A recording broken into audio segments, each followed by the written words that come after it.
Hi, I'm Sarah with WTI, and I gotta tell you, I could not be happier with my dual pump soap dispenser. Let me tell you about all of the features that I love about this dual soap dispenser. First of all, I love that it's dual soap. So you can have dish soap or a liquid hand soap in one side and then the foaming hand soap in the other, depending on what you need. It was so easy to hang. It came with a sticker and a mount, and I simply put it on my wall and then I could hang it so easily.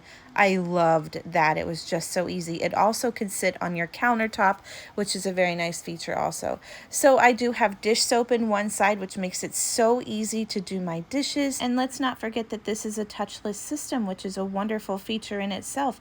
It changes colors for the amount of soap that you need to use. It goes from white, green, or blue you can choose from, and it gives you the perfect amount of soap, and you're not spreading germs while you're doing it. It was very easy to fill, and I've had it up here for a while and I haven't had to charge the battery yet, so it lasts a long time also. I love this soap dispenser. I love how quick and easy it was to set up, and I love that I've got dish soap and hand soap right there at my disposal. But that's just my point of view.